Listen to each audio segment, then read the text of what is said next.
Salut, je suis dans les montagnes et je vais vous présenter comment j'ai fabriqué un meuble à étagère dans un format un peu spécial, un peu original.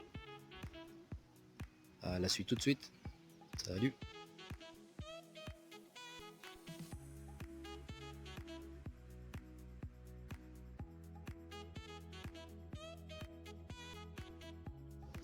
Ça c'est le croquis que j'ai fait. Une petite cheminée à gauche. Il y a ce meuble à droite et la même chose de l'autre côté.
À défaut de scie anglais, je n'ai pas pu la prendre avec, trop lourde, trop volumineuse. Je me débrouille avec celle-ci et ça se passe très très bien. Je vais juste faire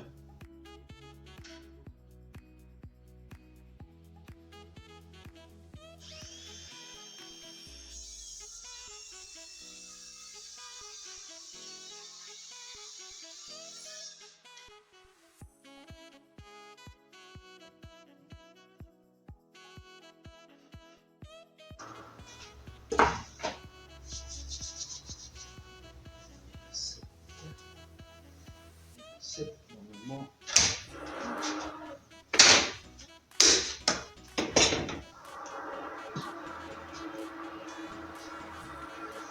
Je découpe toutes mes pièces et j'en garde juste les deux dernières. Je les couperai vraiment à la fin pour être sûr qu'il ne manque pas quelques millimètres. Je pourrais jouer encore sur ces deux-là. Donc celle-ci, je vais la numéroter aussi, mais il manquera il faudra encore la couper. Je numérote toutes les pièces et après je vais faire le montage.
J'ai assemblé une pièce, c'est la première, il faut que ça s'assemble, il faut que ça sèche, c'est d'équerre, c'est parfait, mais il faut que je laisse sécher pour continuer le reste. On se revoit un peu plus tard. Quand on n'a pas assez de serre-joints, surtout quand on a des serre-joints qui sont trop petits pour ce qu'on veut serrer, eh bien on en prend deux et on rallonge.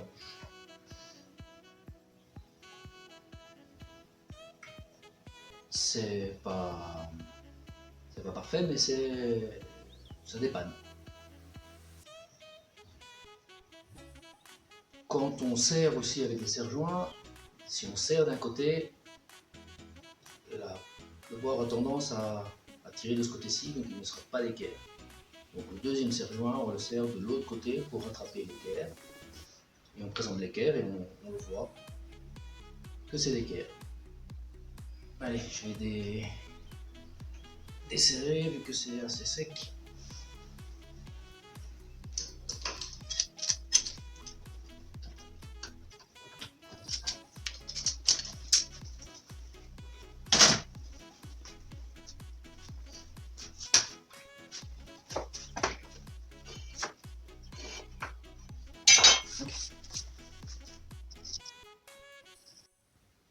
Voici le montage sans coller, donc c'est le pré-montage. Et donc voilà ce que ça donne au sol. Il ne reste plus qu'à le coller, bien vérifier les angles et puis le poser au mur. Ça viendra à gauche d'une cheminée et je dois faire le même en miroir de l'autre côté de la cheminée.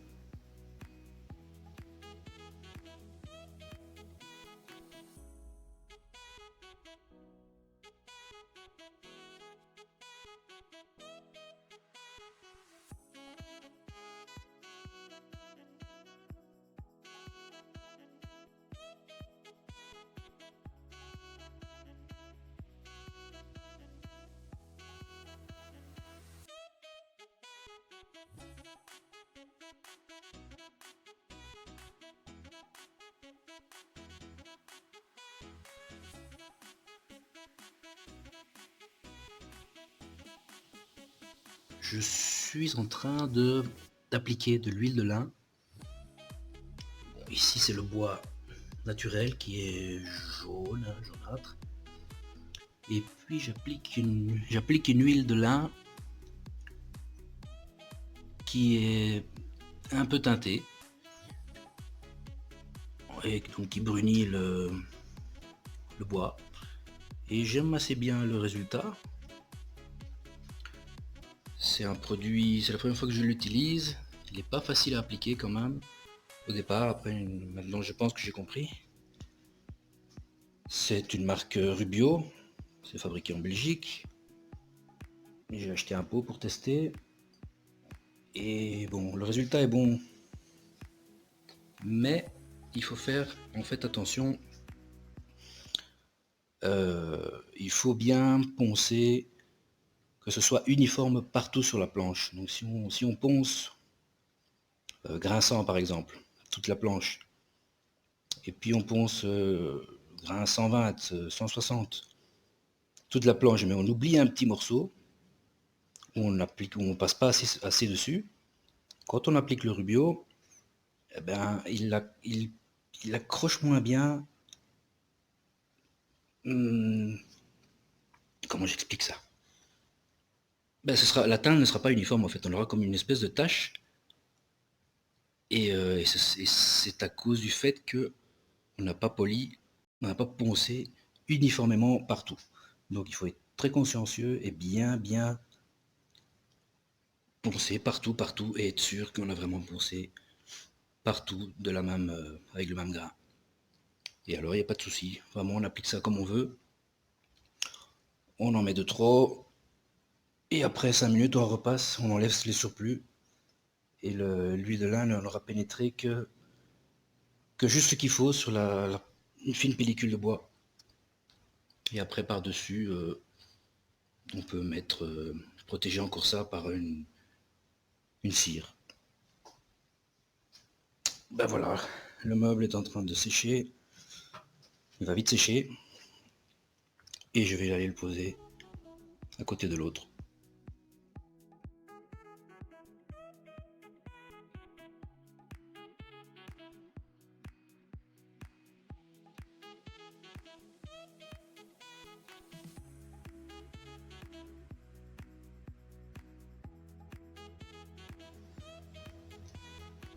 Et bien voilà, le meuble est terminé. Vous l'avez vu, c'est posé. Je m'en vais. À la prochaine vidéo. Salut!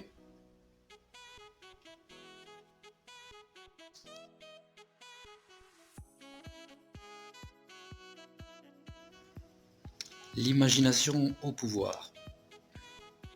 Quand on n'a plus de serre-joint, on triture ses ménages et on trouve une scie à métaux pour servir à rallonger le petit